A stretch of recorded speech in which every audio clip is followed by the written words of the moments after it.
All right. All right, we are live again.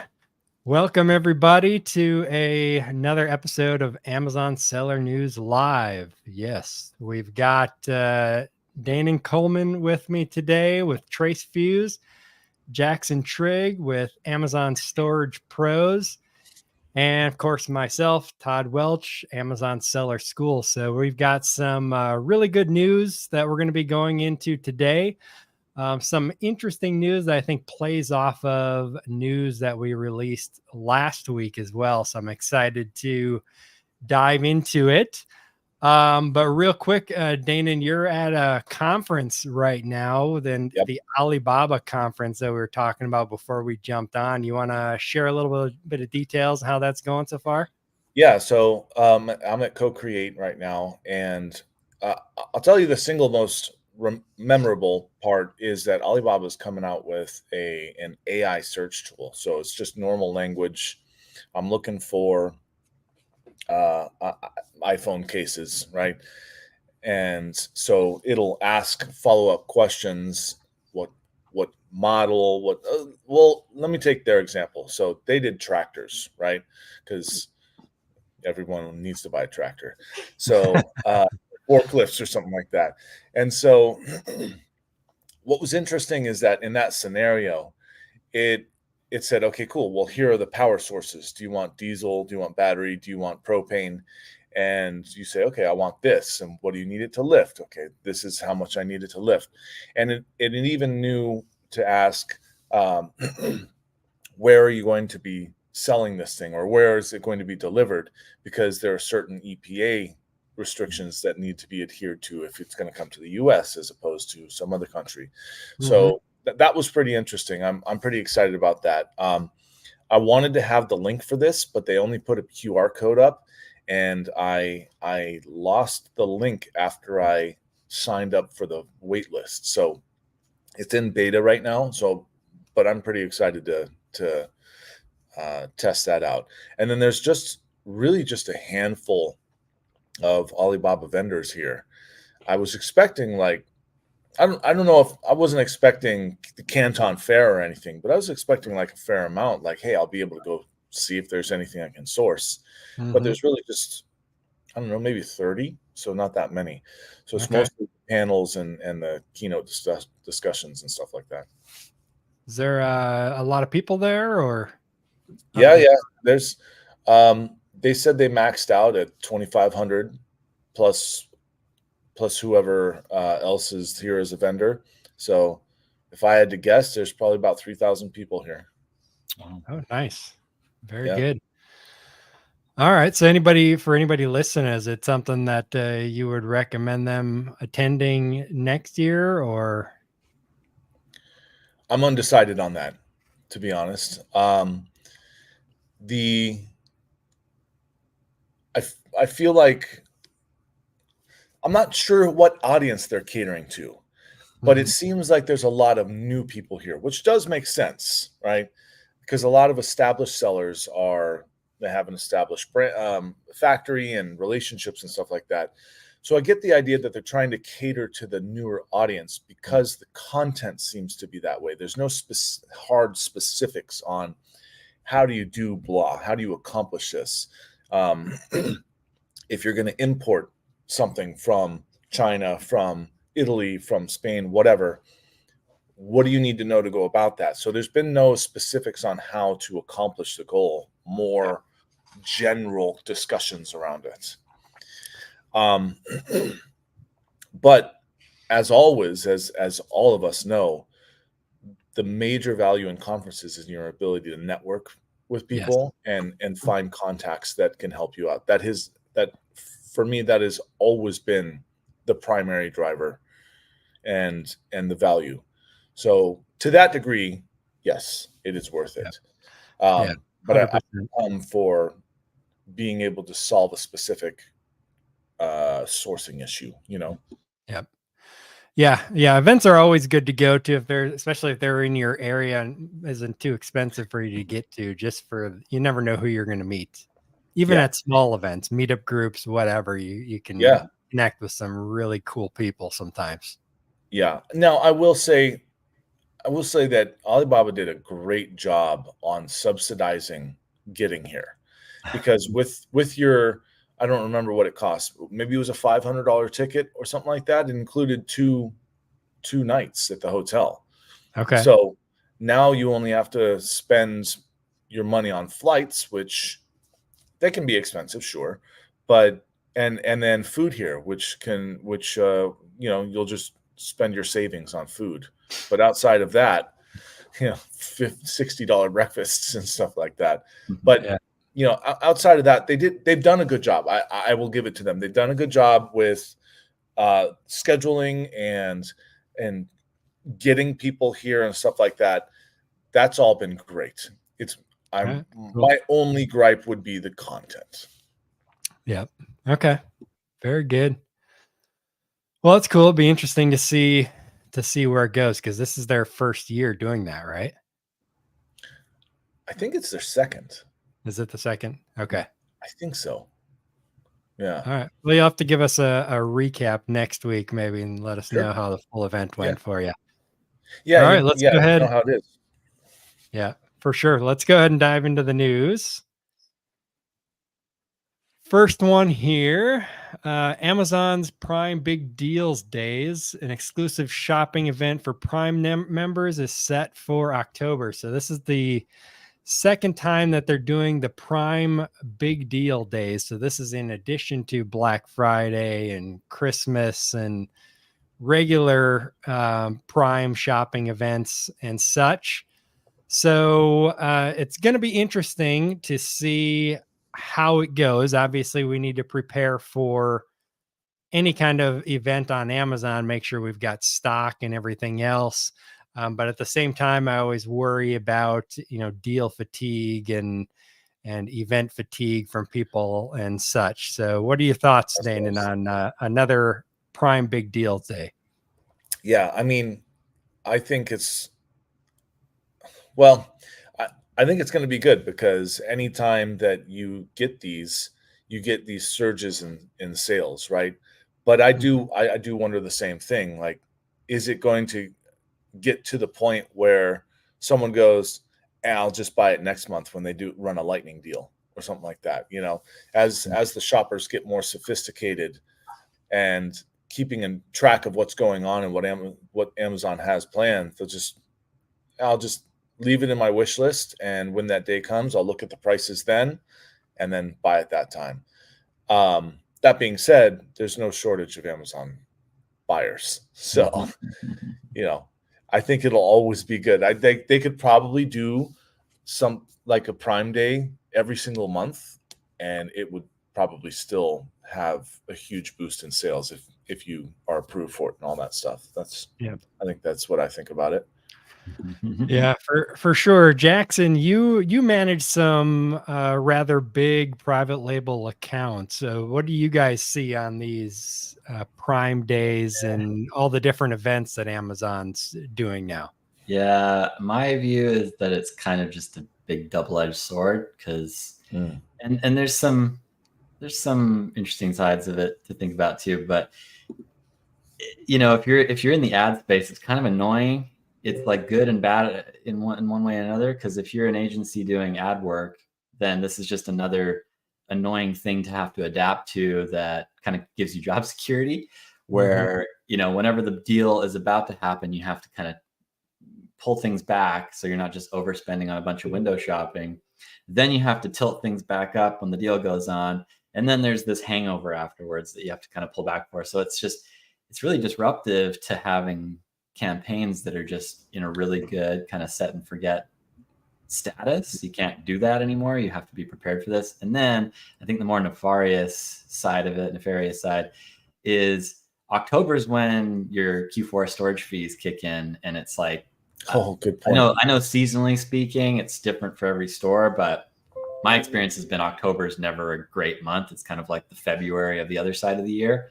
And so it's almost, in my mind, sort of like Amazon forcing sellers to load up their inventory, justifying it by this, Prime Day deal coming in. And, there is just sales fatigue when you're manufacturing too many kind of consumer holidays.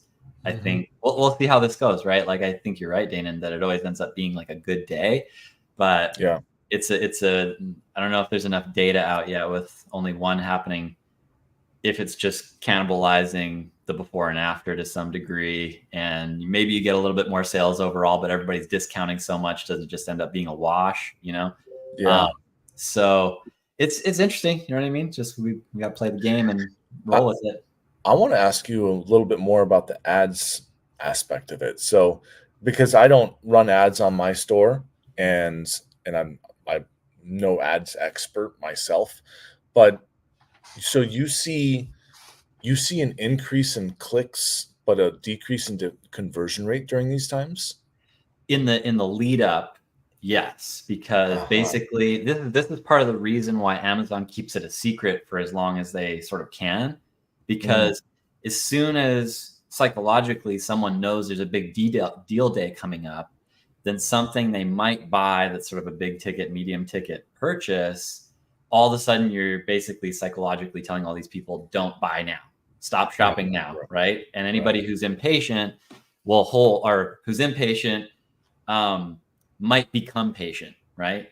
Once you tell them that information. So it's kind of bad for consumerist incentives when you give them 3 months or 2 months warning that there's a big sale coming up, and they're like, oh, I can hold off on buying that stereo or whatever it might be that they're talking about, right? So it's this annoying thing because everybody's kind of waiting to adapt psychologically. It's sort of like social engineering almost in a lot of ways. Yeah. You definitely see it. Like in my business, at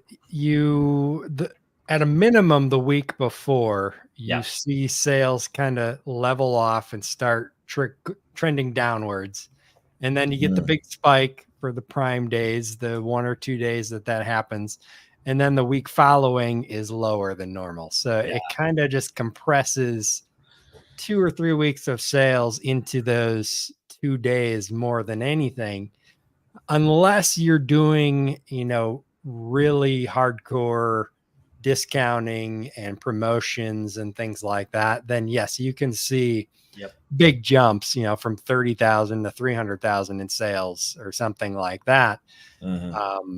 But for just the normal person not doing a whole lot of those types of promotions and brand building, it's just kind of stealing sales from one day to put them in another. Yeah. Interesting. It's kind of annoying because, like I'm saying, like to sort of mitigate what Todd just described, you have to pre-discount, right? Because conversion goes down, people waiting for discounts. So you have to sort of discount early to try and get them to buy before the deal day. Okay. Then the deal day comes and you have to discount heavy to compete with all the discounting competitors on discount days.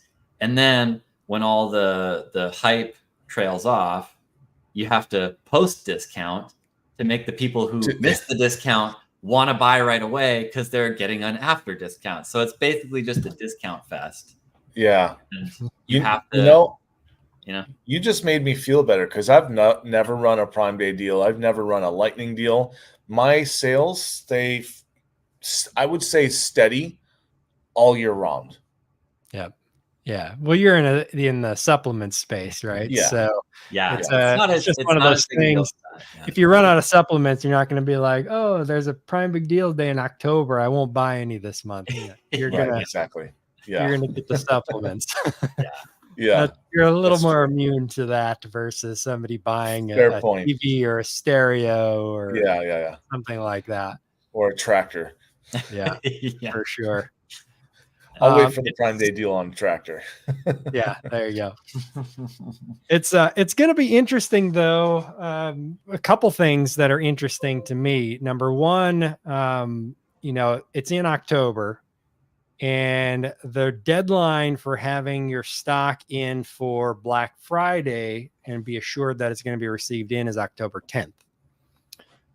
So now you got to figure this Prime Big Deals Day into your inventory to make sure that you're going to be able to have inventory for Prime Big Deals Days plus Black Friday all in there by October 10th, assuming they're going to do it after October 10th would be my guess, because they're going to want to have all that inventory in there for it. So I would think it's probably going to be the 3rd or 4th week of October when they do it.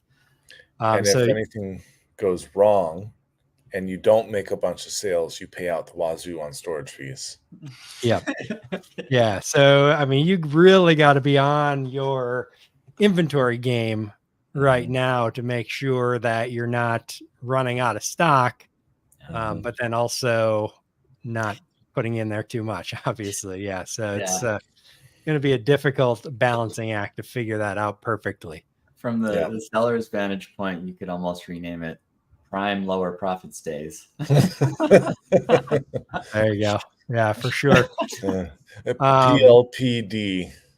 You know, we're talking about the success of these events, but the last just Prime Day that they did, I seen the numbers, and supposedly they sold about $14.7 billion on those 2 days, which is a record number, I guess. I'm sure it's not factoring in, inflation. If you factor in inflation, that real number is more like 12 billion or something like that. Still, I'd be happy with that. The numbers keep going up and sales keep going up. So, they seem to work for people out there to get more sales and push more sales anyways. On that, I would think that as a result of the spike in sales that you would organically get more sales afterwards. Like your conversion rate has to be going up, right? And that if you see a dip after that, that makes me wonder, does Amazon put a pause on their base algorithms for placement and stuff like that if you're doing a Prime Day deal? Because if you're running those Prime Day deals and you're taking your sales from 100 in a day to 500 or 1,000 in a day, you're going to see an effect from that afterwards. I would think so. What I was talking about was just my normal wholesale products that I'm not running any promotions or anything. So you see it kind of flatline and then it goes up and then it kind of tails off for the week after because everybody compressed their sales into those 2 days. Yeah. Got it. Okay, cool. Tricky thing too is unless you understand that it's like not in a vacuum, right? Like your product isn't in a vacuum. It's in this ecosystem where, like Todd's describing, even products that aren't doing any deals, they're still having this trend where they're getting higher sales. And so in the same way that if you ramp up your ads at any time of the year and try to increase your sales to try and gain rank, unless you're significantly improving your ratio of sales to your competitors, there's not really any reason for the algorithm to recognize you any different than before, right? And so, fair enough. Yep. If your deal manages to get you a higher percentage overall than your competitors, it's still only 2 days, and so it's still kind of a spike. It's really tricky because the same thing sort of happens with 7-day deals or, best deals as they call them now, where you run it for a week and it definitely helps, but then there's this little sort of trail off and then you just run it again next month and keep the Ferris wheel going. So, but I would imagine Amazon's doing something, because if your product goes from 100 sales in a day to 1,000, your conversion rate goes from 10% to 50% because of the deal. They're not just going to all of a sudden be like, oh, and he's 50% conversion. Let's put him at number 1 on every single page. And, they're going to take that into account. For sure. Yeah. I'm not saying it can have no effect. I'm just saying, like, unless you're doing something special and something unique does occur from your promotion, right? Yeah. I mean, it definitely helps. I'm positive that it helps when you run those deals. It's going to move you up ranking and everything else, because Amazon's going to take that. They want to encourage that. Yeah. Oh, on the day of the sale, you'll be at the top, right? Yeah, for sure. All right, cool. Well, let's go ahead and jump on to the next one here. So U.S. safety regulators call for probe into Temu and Shine over deadly baby products. So U.S. safety regulators are urging investigation into Temu and Shine following reports that these e-commerce giants are selling hazardous baby and toddler products. The U.S. Consumer Product Safety Commissioners highlighted concerns about the company's safety protocols, relationships with sellers, and important practices, especially their reliance on low-value direct-to-consumer shipments, which complicate enforcement. So, Jackson, initial thoughts on that one? Well, I can't remember if we talked about this a couple weeks back, but it reminds me of that same video from SNL that totally makes fun of these two players and how it's basically a sarcastic prod at every single, health hazard that people have discovered through these. But yeah, I think in my mind, it's, I'll stay away from the political side of it, but I think the temptation to find the cheapest thing possible to meet your consumer needs is not always the best decision. And that we have to do our own due diligence, and we have to be, mindful of who we're buying from, and not just depend on, because it's available, somebody has checked it out and made sure it's safe. You know what I mean? So yeah, I think we predicted this the last time you were on. We were talking about how the government can't cover everything. They're not checking all these packages. Right. You got to be careful, and boom, there's the news right there that they are in fact sending over, it says, banned padded crib bumpers, child hoodies with drawstrings, which they can choke on.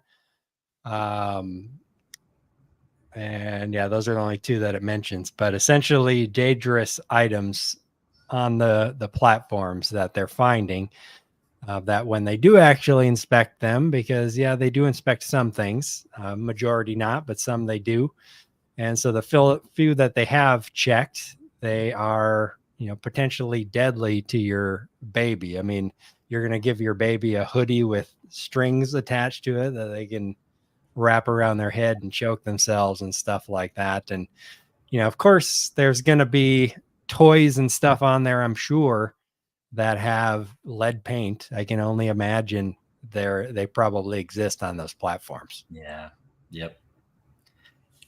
I feel extraordinarily strongly about this. So I'm actually kind of keeping quiet, because I probably know what you're thinking, because I'm thinking the same thing, and I'm like, yeah, doesn't need to be said, but yeah. Well, I have zero respect for anyone that would, and granted, I can appreciate that there can be a degree of ignorance here, right?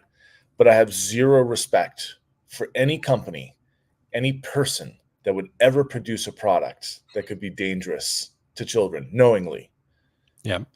Unknowingly, okay, there's like, it's like when you take your kids to the restaurant with you, and they're in a high chair, and the person puts the big tall glass water right next to the baby within reach, and they just don't think about, oh, that's a baby, that baby's going to reach, they're going to grab the top, they're going to pull it over, they're going to spill ice water all over, right? Yep. Okay, that's fine. But it's a known fact. Let's take lead paint. Like, that made babies go crazy back in the day when they would chew on their cribs and it was filled with lead paint. There was that was a thing. Like, it is known that lead paint is dangerous to children. So anything, any product that is obviously dangerous to children, I've got choice words for those types of people, and those types of companies would even like yeah. Somebody on LinkedIn said, well, goodbye Temu and Shine, you're going to be shut down. I don't know if it'll become that extreme, but we do take anything related to kids especially serious in this country. At least most people do. Most countries, they do. Yeah. So it'll be interesting to watch and see where this goes. I mean, there's already been a lot of heat on closing the loophole for these guys, and now this is coming out as well. So I think that's going to pressure closing that loophole even more to make sure these are inspected.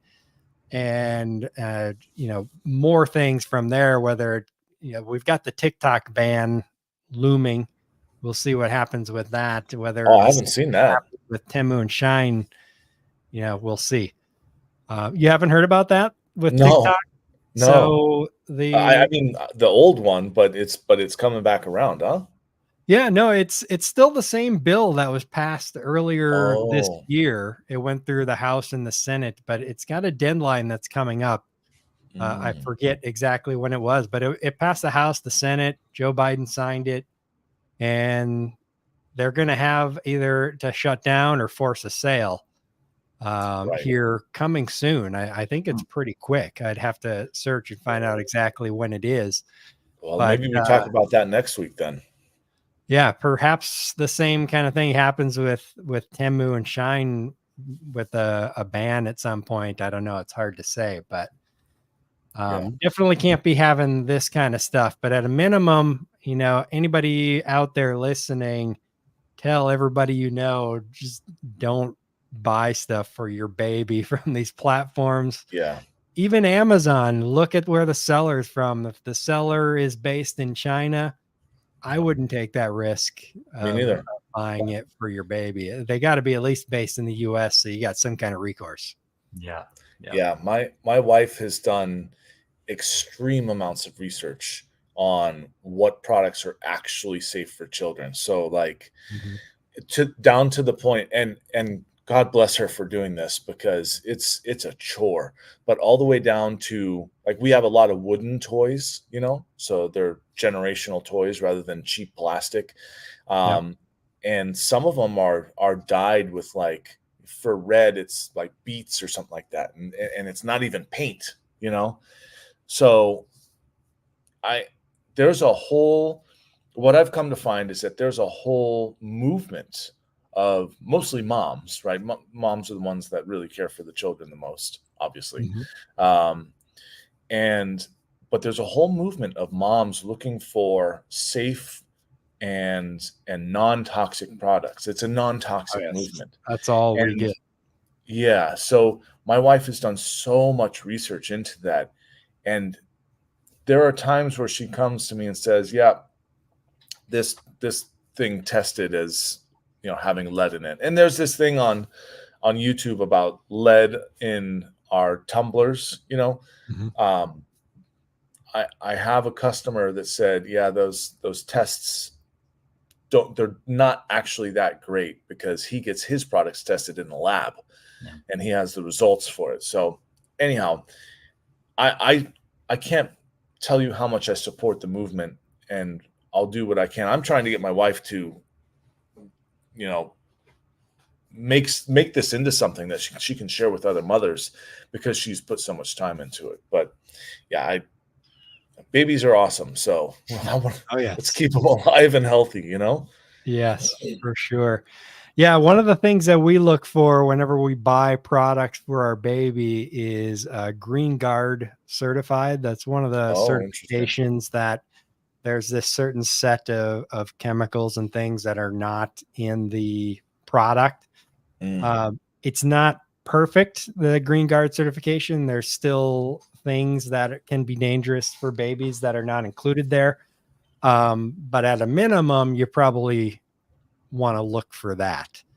Yeah, cool. That's good. Products are going to be more expensive. So, it is what it is, just like organic and all that stuff. But if you can afford to do it, look for those certifications like Green Guard certified, and there's other ones as well, I'm sure. But that's one of the main ones here in the United States that you can look at. Another thing that's actually I look at when it comes to the baby is products from Europe as well, because Europe actually has higher regulations when it comes to baby products and formula and food and things like that. So a lot of times products from there are going to be even higher quality than products in the US. Yeah. Yep. So definitely something to look at. Yeah. Baby News Live we've got going on. But we'll get my wife on. She'll go on a healthy rant about what we're having a bit of a Make America Healthy Again rant right now. Yeah. Yeah. It's important, man. They've been poisoning us and giving us garbage products for so long. Our food is horrible in this country, and Mhm. that's one thing that Europe has done right is Yeah. food for sure. Yeah. pretty Because good. They've got the food right. they've got some of the oldest food laws in the world out there because Yep. because somebody thought of it back in 1658. Yep, for sure. All right. Well, cool. So I'm interested to see where this goes. Temu and Shine, don't shop there. Just don't do it. Shop on Amazon, Walmart, eBay, Etsy, whatever. Try to buy People's from private USA websites. based sellers as much as possible. Just don't take the risk. Yeah. All right. So this next story is pretty interesting. Especially after what we talked about last week, Dana, but faster Yeah. delivery of multi-channel fulfillment orders begins today. So this was 2 days ago. So essentially the standard delivery is going from 5 days to 3 days, expedited delivery from 3 days to 2 days, getting rid of priority delivery because expedited is essentially priority anyways. Yeah. So this is awesome news all by itself that Yes. your orders are going to get delivered. If you're fulfilling from your Shopify store, your eBay store, from Walmart through FBA, they're going to get there faster, which is awesome. But Yeah. what is even more interesting, last week, Dana, we talked about that Walmart was opening up their fulfillment services to fulfill any packages from Walmart, Shopify, Amazon, eBay. Yeah. And so while Amazon will probably say, oh, we had this in the works a long time ago, I feel like this is a direct response to them opening up their fulfillment services and Amazon being like, oh, shoot, we got to compete better now. Yep. I've got some insider info on that.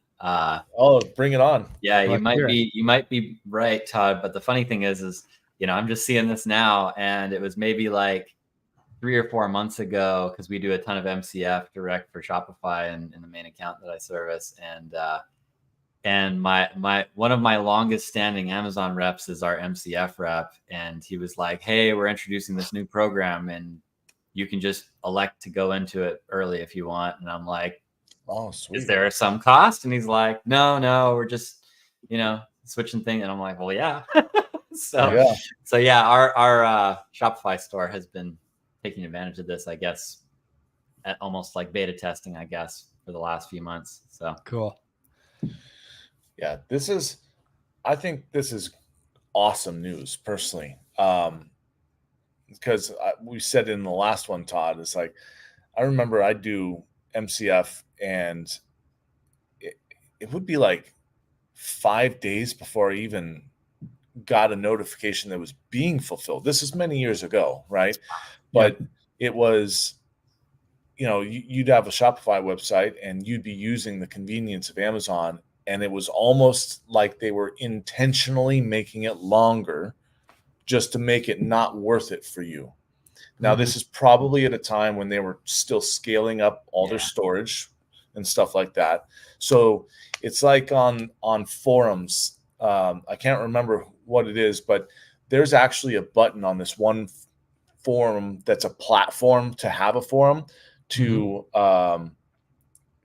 cause random issues, disconnects, messages not being sent on a member of a forum to discourage. It's called a discourage button, to discourage them from even, it's like a soft ban, right? And I felt like that's what they were doing. It worked with me. I just quit doing fulfillment orders through there and we just did it ourselves. But I think this is awesome news. But what I think is even more awesome news is the fact that this is in response to what Walmart's doing. So it's happening. Like, we're seeing competition is being created, and it is leading to better offers for us as sellers. Yep, for sure. And that's the benefit of competition. I mean, we talked about it last week, and less than a week later, Amazon steps up their game in response to Walmart stepping up theirs, and we need a lot more of that in every facet of e-commerce. Yeah, they're probably just listening to the podcast. They're like, "Hey, great idea, guys." Yeah, they're like, "Oh, that Dane and Coleman was talking about Walmart. You guys, we need to do something." If Amazon's listening to me, they're like, "Oh God, him again. He rants every time." So here's my next Yeah, thought. Yeah. This they haven't mentioned. I'm like, now that this news is here, I'm like, okay, I got to go and check their pricing sheet, because my biggest gripe about MCF, because we sell a lot to like military bases, and we get a lot of people in Alaska and Hawaii ordering, and MCF is, at least historically, has been horrible for the non-contiguous states, right? And like, I don't know, I think the reason is because Amazon just takes orders for Alaska, or takes orders for Hawaii or Puerto Rico or whatever it is, and they just pool them, and they just sit there until they can like fill up their own plane or something, and then they ship it out. Because there's been times where it's like, they don't even offer expedited, right? It's just standard only. And there's been times where an Alaska order gets pushed in, and like 2 weeks later, it still hasn't shipped. And you're like, what is going on? So that was something I was always harassing the MCF rep about. And I think they started to, I was just pushing and pushing. I'm like, we need to at least get a tracking number, give us a tracking number, even if it's not going to ship for a week, right? So we'll see if that applies to those areas as well. Probably not. Yeah, I hope so. Yeah, I hope so. It'll be good that the faster delivery, but I'm assuming, the faster delivery is of course after it ships. So they're shipping it with a faster shipping service. That's a good point. So the question will be, will they ship it quicker?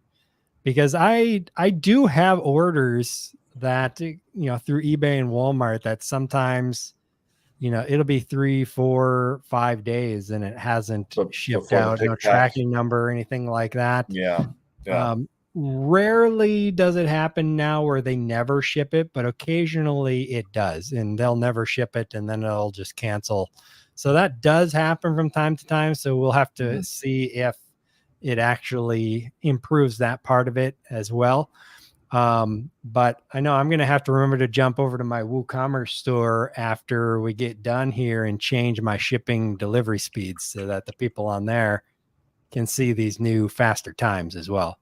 Yeah. Well, make sure Amazon's actually doing it first. Yes. Yeah, that'll be important. Definitely. We'll see. Yeah, it's one thing to say it and another thing to do it, but I would hope that they're announcing it publicly that they will actually do it. Yeah. But we shall see. Competition is a good thing. Let's hope for a lot more from Walmart and wherever else to push Amazon to do more things like this. Yep. By the way, that actually brings up a question.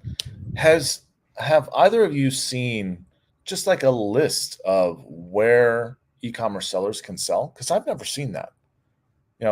Like us as Amazon sellers, we always talk about Amazon or Walmart, right? But where else? Sometimes you see it on like 3PL websites where they're advertising all of the places they integrate with, and there's at least like a dozen noteworthy marketplaces. But really, it's like once you get outside of eBay, Amazon, and Walmart, they're all kind of very case specific, right? Like obviously Etsy's really good for certain types of products, and then there's other places where people are searching for certain types of products. Like if you got on Wayfair, it's a completely different market than Amazon, right? So or Newegg. Yeah, there you go. That's exactly. Yeah, so here's the multi-channel fulfillment software we use. So these are some of the platforms that they integrate with. Oh yeah, okay. So I mean, but yeah, they're the amount of sales you're going to get drops way off after Amazon. So, but if you could API MCF into every single one of these, I mean, there's no reason not to do it. If your products make sense, like Etsy, your products have to be well, they're supposed to be handmade. They don't have to be anymore because they changed that, as we talked about last week, to open it up to design to buy goods. But Wayfair, yeah, if you have like home goods and stuff like that, Wayfair could be good. Wish, I don't know how big Wish is anymore. It got huge for a little while. Overstock, maybe. It depends if your products fit into these platforms. And there's a lot more than this. There's some big ones like down in South America and such, Mercado Libre or something like that. Mercado Libre, yeah. Yeah. That Mercado Libre is like it's the Amazon of South America.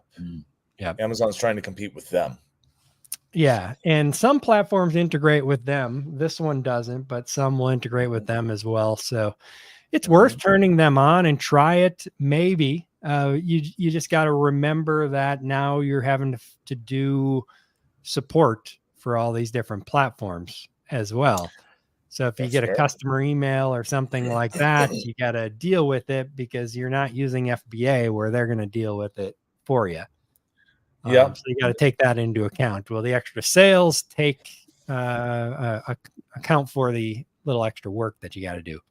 Yeah, and that's I have to assume that the answer is maybe not, because we don't hear about it. But at the same time, a significant, now granted, Amazon sellers have become far more sophisticated than we were a decade ago, right? As business people, as business acumen, and just SOPs, and we were shoot from the hip back then. So I just wonder if we haven't developed into this sort of sophisticated version of e-com where we're not just Amazon sellers, but we're e-com sellers, And definitely, it's something you should do for sure. Especially, diversification is good. And if one of these platforms can ever level up to compete with Amazon, you've got a base there already and are established, seller feedback and all that stuff. Yeah. I think it'd be interesting to, like, if Todd, you've got your whole business running, but Jackson, you and I, we speak to sellers, be interesting to test this, like, and put an SOP together. Okay, cool. If you want to get onto Target.com, this is the way to do it. Walmart.com, this is the way to do it. Those roadmaps are kind of there, not necessarily Target, but if you just say, these are the platforms, these are the ideal types of products to sell there. This is the roadmap to get onto there. And you need to have, like, if it were me doing it, the only way that I would do it is if I could automate everything, almost everything, or as much as possible, right? Yeah. Because I don't want to manually manage 10 marketplaces. I want to manage one marketplace or two marketplaces, perhaps. So Amazon and some other place where it just APIs all that data in, and I can manage all of my inventory, shipments, customer service, all that stuff from that one place. I wonder if that's the reason it hasn't been done, is because that doesn't exist. And I don't know for sure that it doesn't. I've just never come across it. Yeah. Go ahead, Jackson. Oh, it's just my first thought is that every different platform is a whole nother world of knowledge and information and systems to understand and monitor. And so anytime you get on another platform, the kind of, human capital, bandwidth, overheads could, double or triple in this one area of your business, but the sales might only be like a 2% increase, right? Yeah. And so it's like the initial investment there, you have to have almost like a new startup budget to really try and build it into something, and the manpower behind it that are just not going to be profitable for a while. Because if you try and do it profitably, it becomes such a time sap that it's really a lot of friction to want to stay committed to it. Yeah. Yeah. And there are definitely brands out there that are at the point where they could do that. But again, that's why I would want the APIs and the automations, because if you had that, then your time investment, then your capital investment.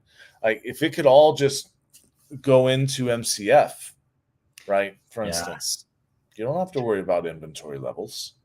Well, if you set it up right, it can be relatively streamlined because Mhm. you use a software like Listing Mirror, and there's tons of that do the same thing. But it basically imports our listings from Amazon Mhm. and then connects them to whatever other platform. And if they don't already exist, it will try to push them there and create them on those platforms.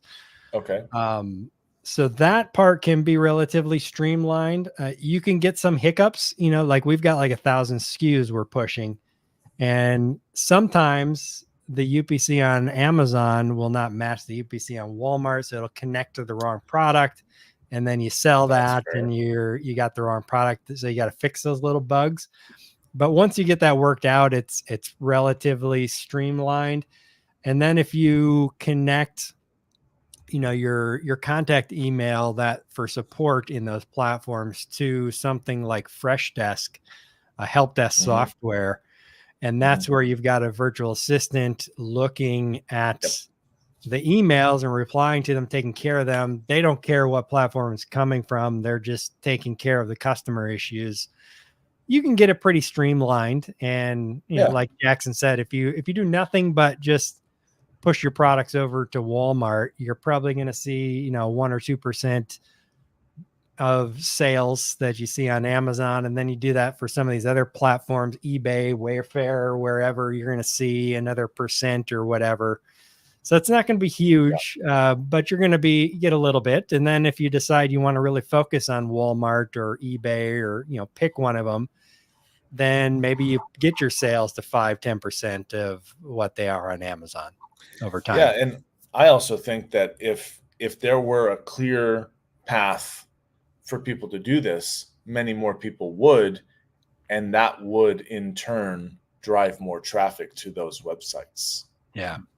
If they all kind of came together, and I realize the joke that I'm about to say here, but if they all kind of came together and said, why don't we have like an ISO on that, international standard?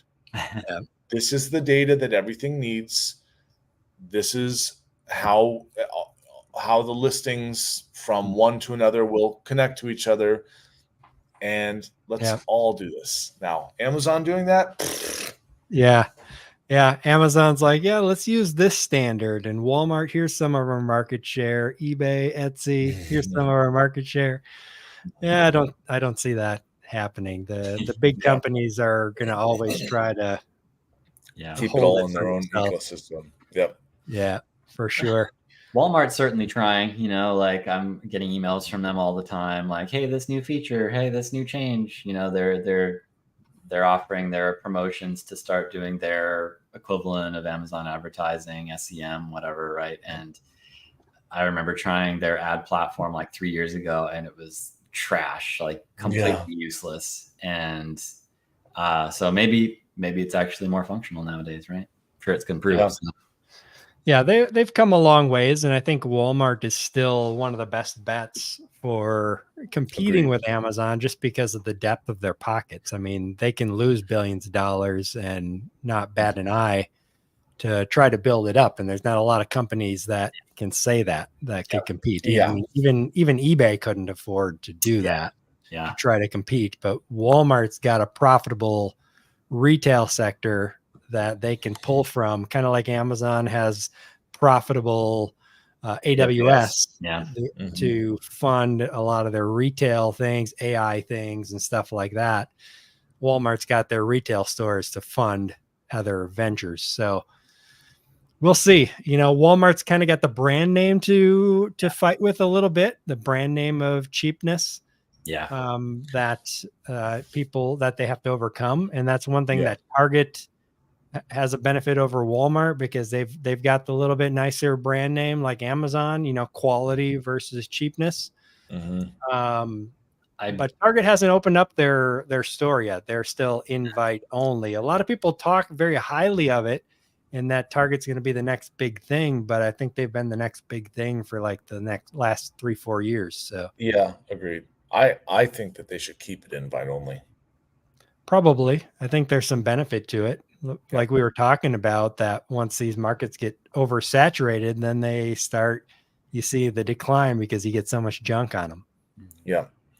Yeah. You keep that barrier to entry high. And because I really do believe that Target tries to deliver purely quality products, right? Not cheap crap. And I just hope that do you remember when Amazon opened up the floodgates to Chinese sellers to be able to sell on .com? You remember what we saw in terms of the quality of products and stuff like that? It was just knock shattering. Yeah, it was shattering to a lot of us, right? I really hope that Target does not make that mistake. But at the same token, you can't ignore the bajillions of dollars that flood in with that, right? Yeah. And what can you do with a bajillion dollars? Well, an awful small amount of things you can't do is really go ahead and buy a country if you want to, Yeah. And it's a hard temptation. I mean, do you maintain the quality of your platform and build something great, or do you open it up and take the billions of dollars and destroy your marketplace and then do something else with it? I guess I don't know. Exactly. Once you make a billions of dollars, there's again, you could go do whatever you want. Yeah, it's interesting. That's true. You want. Yeah, it's almost like an analogy of our lives where I have this analogy that I have in my mind where the decisions you make in life are kind of like building a guitar, where you make the decisions by what you remove from the wood, not by what you add per se. And it's like with Amazon and how much manufacturing has been dominated in China over the last several decades. It's like, well, what do you do? They have so much integration now. Like you think about AGL and all of the different, Amazon's got their own brands that are obviously made in China, right? Yeah. So there's so much infrastructure built to make everything cost efficient. It's like, imagine unwinding all that and trying to rebuild that elsewhere, although they are expanding, but it's like they're expanding in addition to, not like, oh, we don't want to work with China, we're going to move out somewhere. It'd be so much expense to repurpose all that stuff. Right? Agreed. For sure. But I think it'll happen over time. Yeah. There's not going to be a choice in the matter over time. Yeah, I think we're going to see more governments kind of banning things and cracking down tariffs and stuff like that. Yeah, but we'll see where it goes. It's not something that you can do immediately, like you say, because there's just so much logistics involved in that. But a lot of companies are moving to Mexico and Vietnam and India. Yep. It's not as easy as China. I've done it. I moved from China to Vietnam for one of our private label products, and it's a lot of work. Yeah. To get everything up to speed. And they're still ordering some of the parts for the products from China. Exactly. You can't get away from it really at all completely, right? Unless you're manufacturing at home, doing something yourself, right? Yeah. For sure. And then you're selling on Etsy. Yes. Yeah. Etsy and eBay. All right. Well, let's take a look at our last story here real quick. Cool. So this is a test, actually, a web lab test that John Durkin posted about, but he said just a quick summary of what he wrote there.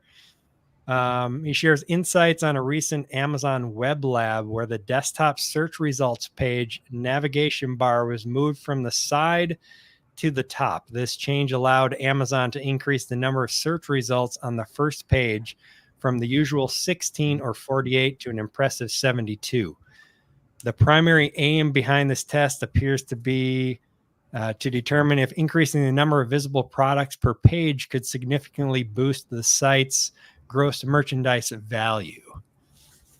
So whether it'll be permanent or not, we'll see. But as of right now, it is not. The navigation is on the left side again. But thoughts on this, Dane? And my first thought was, more ad real estate for Amazon to sell. Yeah. Now, what Yeah, so they're able to squeeze in what I wish we could scroll down on that page a little bit and but it Yeah. looks like they're able to basically squeeze in 2 more products, 1 or 2 more products. And Yeah, if I jump over to Amazon, Can we see the rest of what he said if we click on more, or is this a screenshot? yeah. Yeah, let's see. The number of search results from page one exploded to 72. Oh, you already read this. Sorry. yeah. Yep. So I mean, I can't remember. Are we seeing 4 across right now, or are we seeing 5 across right now? Depends on the size of your monitor. Let I me get- bring Oh, it yeah. here. real I quick. get more on the 27-inch I'm screen, getting but it still doesn't 5. increase the amount of products on the page. It just shortens the, the amount of rows. Yeah. Yeah. So I don't I don't know. I don't know what to think about this. Like, I'm someone that prefers more vertical viewing space than horizontal viewing space. Okay, so you see 5.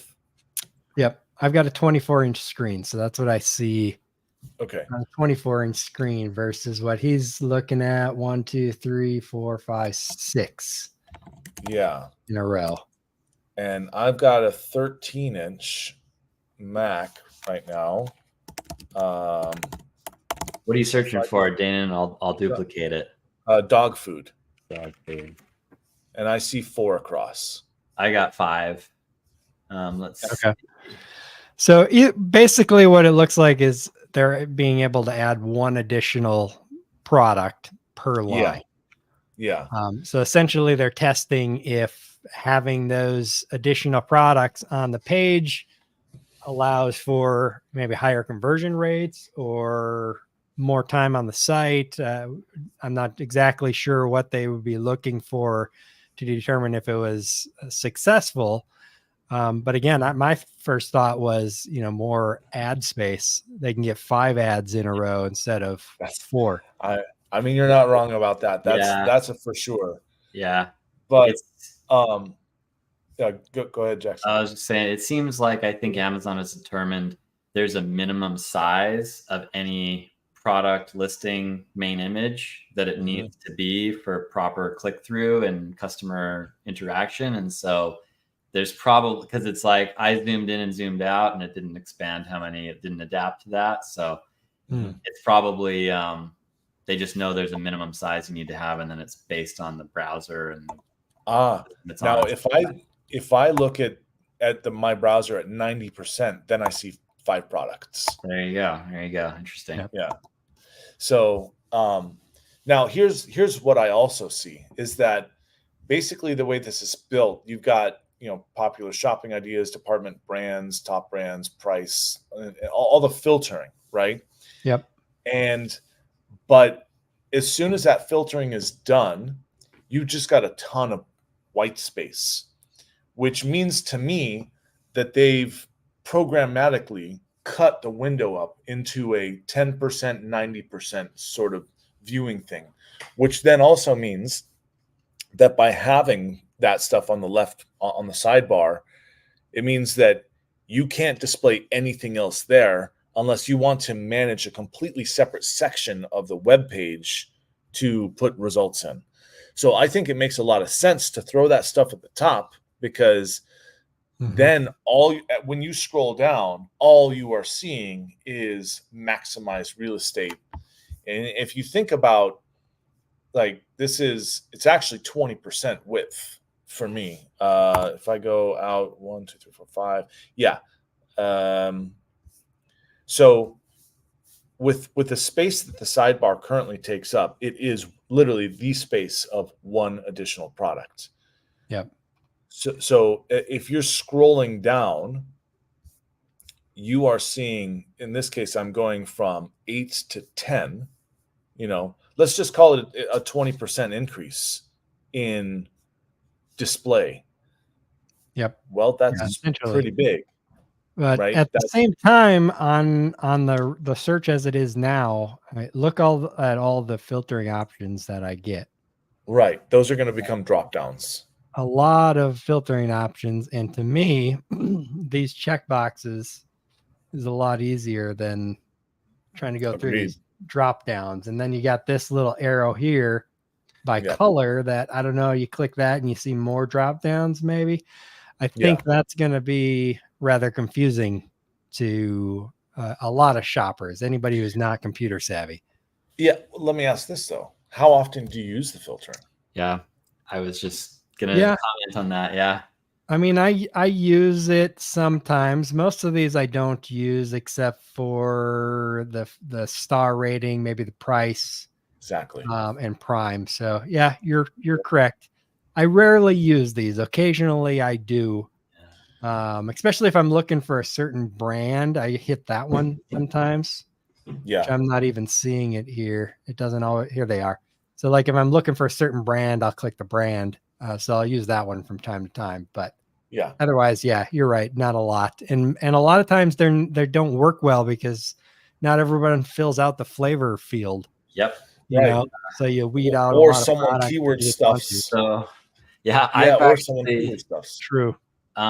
that's what I found is that it's actually really unreliable. And then the other part too is it's in my mind, I almost feel like it's there because it's supposed to be there, not because it serves something super functional. Because it's set up in a way too where you check a single box and it refreshes. You check the next box, it takes forever, right? If you're gonna actually get into the deep and That is dirty. So annoying. it's supposed to be the setup where you check a bunch, click save, and then it refreshes once, and they've never done that. So it's like I don't think Amazon wants people using it. It wants people just going based on the ranks, right?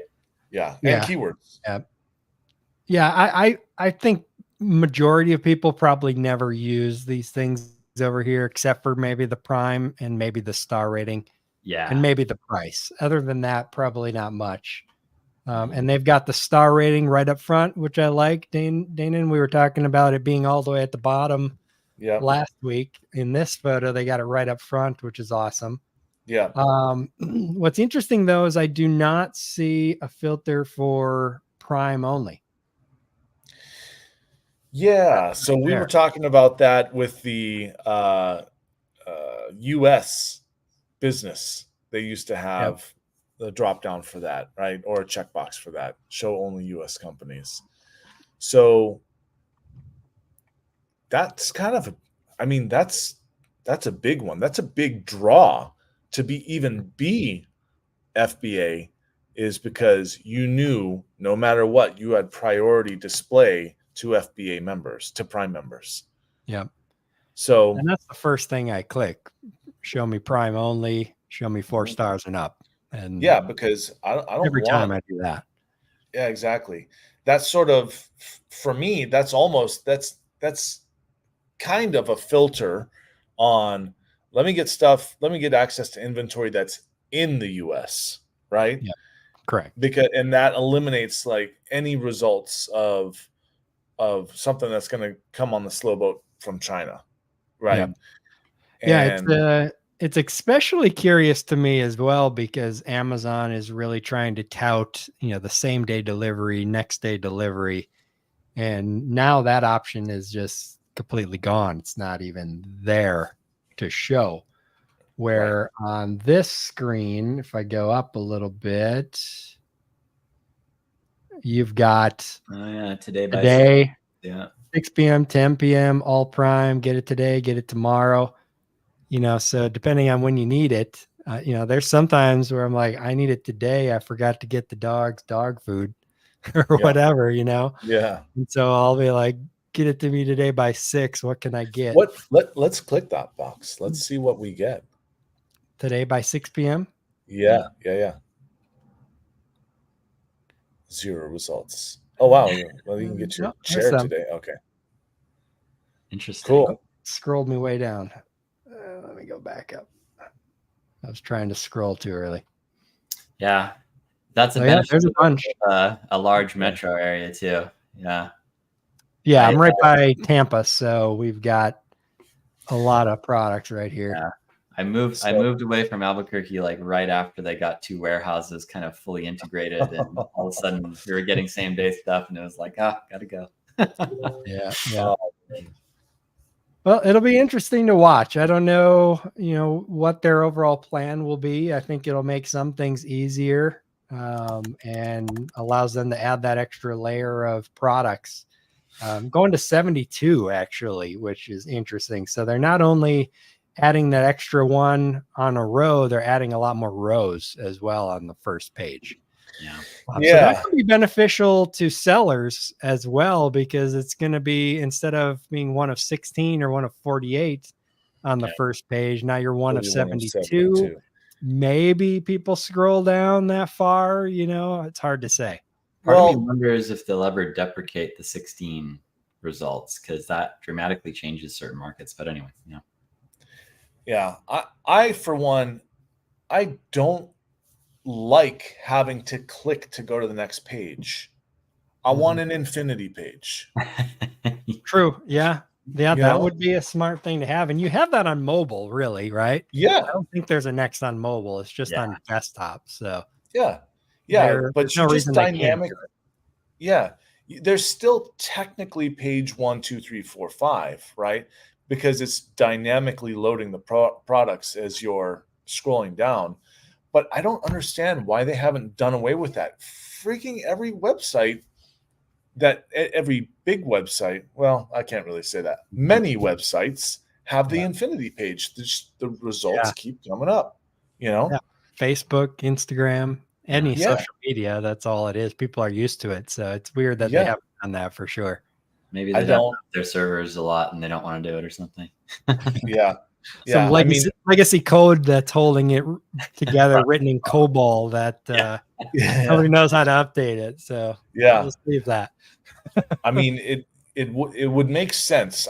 You would want people, and you would think Amazon wants people doom scrolling on Amazon. Yeah, for sure. You would think so. Absolutely. Or maybe they don't. They're like, we don't want them to go down too far. They're going to start seeing those crazy products that maybe they've determined there's just like indecision freeze after you've seen too many things, and then they don't buy, they go away or something. Yeah, that is definitely a thing. That's a reason that a lot of places limit selection, because otherwise it just becomes too difficult for people to make a decision. So yeah, for sure. Analysis paralysis, they call it. Yeah. Yes. All right, guys, we are over an hour here. So this has been fantastic. I appreciate you guys joining me again. Absolutely. Glad to be here. Thanks for inviting us, Todd. A lot of good time, good conversation. Anybody out there, AmazonSeller.school, check it out and join us next week at the same time. You always get those animations. I don't get those. Have a good one, everybody. We'll see you guys later. See you, everyone. Bye.